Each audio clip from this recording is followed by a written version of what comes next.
Yes, so Hairless here. Today we have Pentatonix Boogie Woogie Bugle Boy. I've wanted to do this one for a while, but I was a bit hesitant because the official version has no video. I wasn't sure about doing one with no video, but I did get a lot of positive feedback on one of my recent Pentatonix reactions, and that was Take On Me, also with no video, and from the same album actually, which means we have Avi on the bass and not Matt. So why have I been wanting to do this one for a while? Well, the penultimate video of mine of last year of 2023, that was Pentatonix's evolution of music. This song was part of that. I love the original song by the Andrews Sisters. I think it's really great, really fun, really catchy. A lot of you recommended Pentatonix's full version, so here we are. It seems to be a fairly unpopular one by their standards. It has nearly 800,000 views in 7 years, which compared to many of their other songs with tens of millions, doesn't seem like that much. Well, that does not deter me. Let's get straight into it.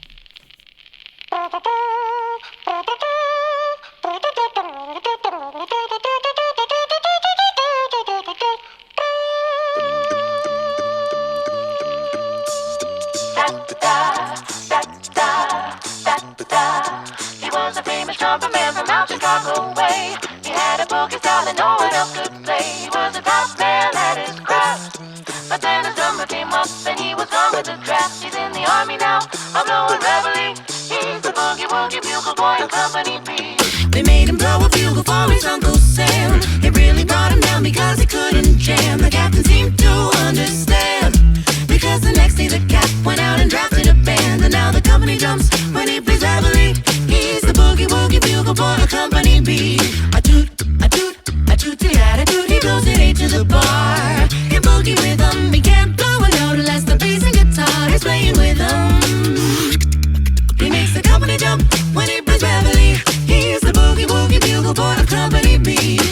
He was a boogie woogie bugle boy of Company B. And when you play boogie woogie bugle, Alright, I love it. Yeah, I think it's great so far. We're about halfway through. It is quite a short one, only about 2 minutes long, a bit longer. But I'm going to do a quick pause now. It will help with copyright. We will continue in just a moment. But whilst we're here, I may as well be productive with this pause. I have also been recommended some live performances by Pentatonix singing this same song. You know, like fan recordings that are on YouTube. I will be checking out 2 live performances after this studio version. One where Pentatonix are singing a cappella and another one where they have a band with them. That full video with those 2 performances as well as this one will be over on my Patreon. So if you want to see those as well, please do head on over. I'll put the link in the pinned comment and the description below. You'd also get access to the full video of my recent reaction to Kevin's 5th, where he did a couple of additional performances. Alright, let's carry on with this one. I'm sad it's so short, but they can't have all of their songs being 3-4 minutes. Company B. And when you play boogie woogie bugle, he's as busy as a bee. And when he plays, he makes the company jump A to the bar. He's a boogie woogie bugle boy of Company B. Toot toot toot toot toot toot toot toot. He blows it A to the bar. You can't blow a note if the bass and guitar isn't with them. And the company jumps when he plays reveille. He's the boogie woogie bugle boy of Company B. He puts the boys to sleep with boogie every night. He wakes them up the same way in the early fright. They clap their hands and stamp their feet, because they know how he plays. When someone gives him a beat, he really breaks it up when he plays reveille. He's the boogie woogie bugle boy of Company B.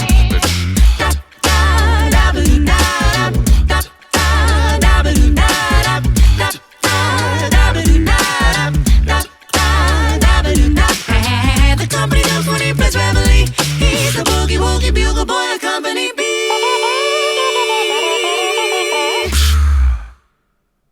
Oh, that's a fun one. That is a fun one. I just know that they love performing this. I just know this is one of those songs. It's short, it's fun, it's not too complicated. Even though it might sound like there's a lot going on, mostly because of the rhythms and the kind of energy of it, it's not complicated. Usually complex things when it comes to singing come through the harmonies themselves.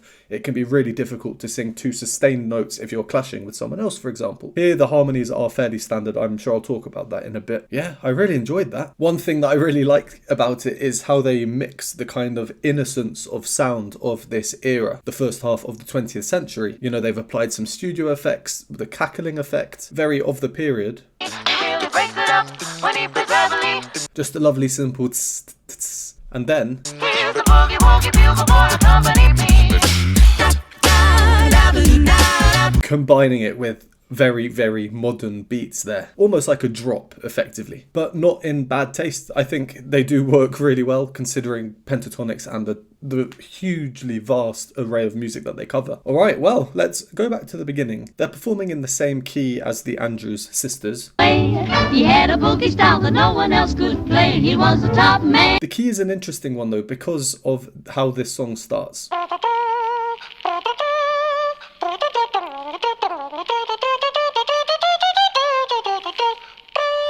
I'll get onto that in a second. Kevin, very lovely. But the key of this introduction is here.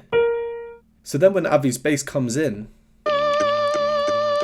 down a couple of octaves, but these are the notes.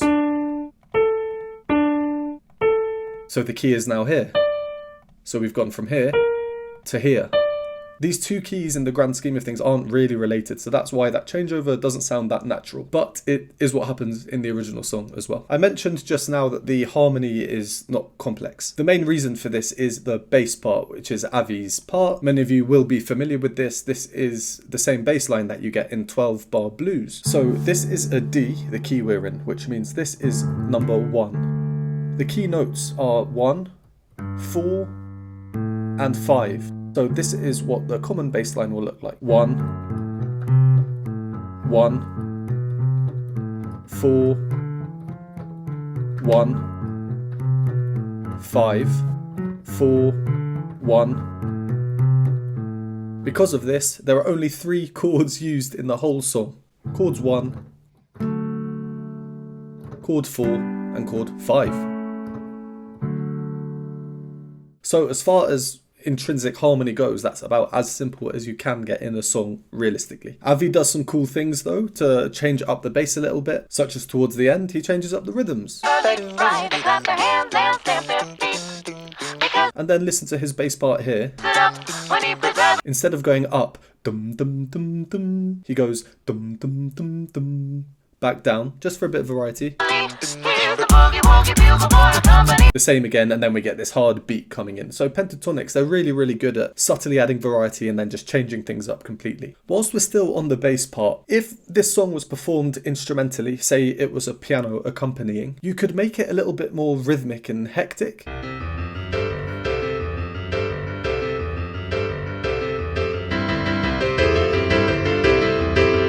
You see, there's a bit more chromaticism in the bass part, for example. There are no moments of rest, it's quicker rhythms. But if we had that here, even Avi himself, he would miss, he'd not hit a couple of notes, he'd probably die singing that continuously. So that's why we don't have that. Also, in the original song, he was a famous trumpet man from out Chicago way.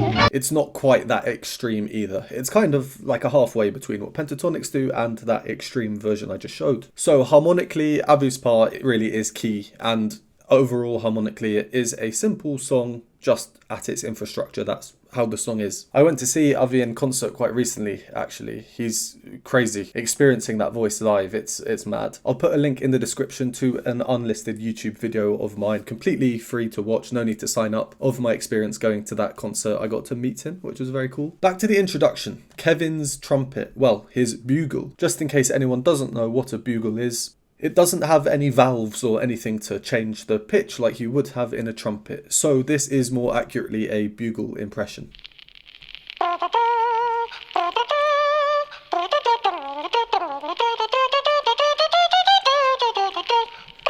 He goes high. Yeah, that's high. That's as high as Mitch often goes with his Mitch slaps around there, such as God Rest You Merry Gentlemen. Just underneath, I think.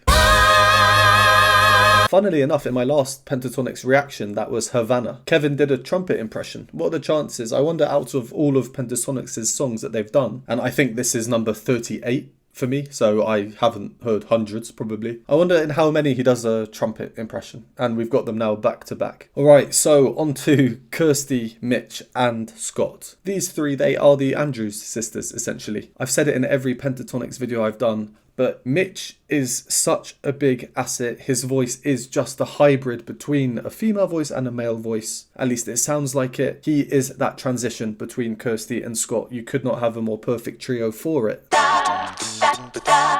He was a famous trumpet man from out Chicago way. He had a a boogie style and no one else could play. And the muffled retro effect that they've put on just really creates such a nice sound. You know what? When I'm done filming this, I'm going to quickly transcribe this opening, just in case any of you want to try and sing along with either of their parts.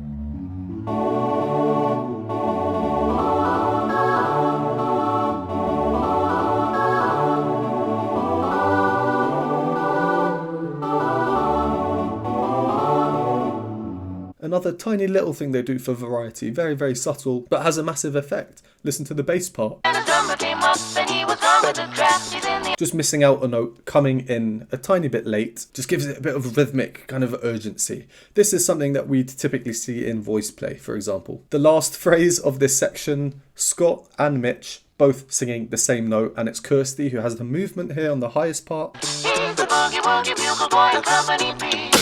Scott and Mitch drop down, kind of foreshadowing what's to come, which is then this change again into a modernization of this classic song. Bugle boy of Company B. They made him blow a bugle for his Uncle Sam. It really brought him down because he could. And that's all down to Kevin's beat, and they've removed the muffled effect. Let me know down below if you think Pentatonix should have done the whole song in the old style with the muffled effect, or if you like this heavier modern style for the majority of it. Another bit I really like, we get this unison line then splitting into the 3-part harmony. You boogie with him, he can't blow a note unless the bass and guitar is playing with him. He makes the company jump when And again, just a little, I'm just going to keep calling them modernizations, but Kevin and Avi. he makes the company jump when he plays reveille. Then we get another unison bit, but this time it's completely by itself. There's no beat or bass line in there, and in octaves. He was a boogie woogie bugle boy of Company B. And when you play boogie woogie, Straight into the bugle, old sounding, and then into the modernization again. It's a very, very, very nice combination, mixture of eras, I guess you can call it, which on paper maybe shouldn't work, but it does. Pentatonix just do very good arrangements. I was surprised at the end of this phrase on buzz B that there's no vibrato on B. boogie bugle, he's as busy as a buzz bee. And it's not something I typically care about much, and I don't, but I really notice it. And it's starting to bug me, if you'll pardon the pun. No, just a very, very small thing, but I'm finding it interesting myself how or why I'm noticing this when I usually wouldn't. There's not really too much more to say, just the ending, very heavy ending, all things considered. Static bass line, Avi and Kevin working so well together. How many times have I said that in the past?